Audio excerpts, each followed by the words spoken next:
Oposisi Suriah merayakan kemenangannya atas tergulingnya rezim Presiden Bashar al-Assad dan langsung mendeklarasikan kota Damaskus, ibu kota Suriah, pihaknya menyatakan kini bebas dari tiran Bashar al-Assad. Oposisi bersenjata Suriah mengatakan para pejuangnya telah merebut ibu kota Damaskus dan Presiden Bashar al-Assad telah kabur meninggalkan Suriah. Komandan Hayat Tahrir al-Syams Abu Muhammad al-Chulani mengatakan semua lembaga negara akan tetap berada di bawah pengawasan Perdana Menteri al-Assad sampai mereka diserahkan secara resmi.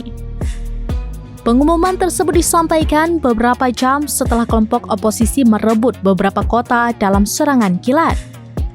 Qatar, Arab Saudi, Yordania, Mesir, Irak, Iran, Turki dan Rusia mengeluarkan pernyataan bersama pada malam sebelumnya menggambarkan krisis ini sebagai perkembangan berbahaya dan menyerukan solusi politik.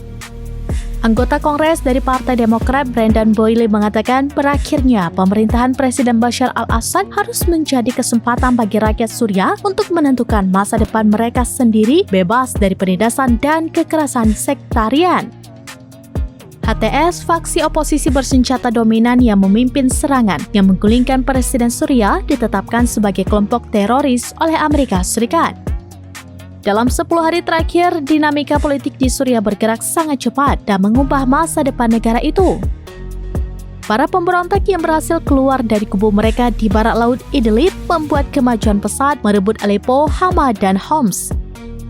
Kini mereka menguasai kota Damaskus yang merupakan pusat kekuasaan Presiden Bashar al-Assad.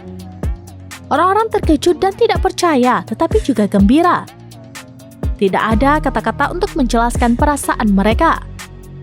Hal ini terutama berlaku bagi ratusan ribu warga Suriah yang meninggalkan Suriah. Mereka yang melarikan diri karena tuntutan hukum atau mencari kehidupan yang lebih baik. Meskipun pemerintahan Bashar al-Assad mengklaim kemenangan beberapa tahun yang lalu, pemerintahan tersebut tidak mampu memperbaiki kondisi kehidupan mereka warga Suriah. Sekitar 90% penduduk Suriah hidup di bawah garis kemiskinan dan terjadi krisis kemanusiaan di negara tersebut. Masyarakat di sana membutuhkan bantuan internasional. Orang-orang Suriah di luar negeri berkumpul di sini di perbatasan menunggu perbatasan dibuka sehingga mereka bisa kembali ke rumah mereka.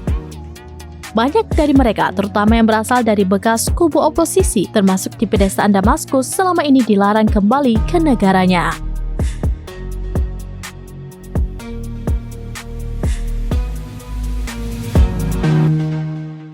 Download Tribun X sekarang, menghadirkan lokal menjadi Indonesia.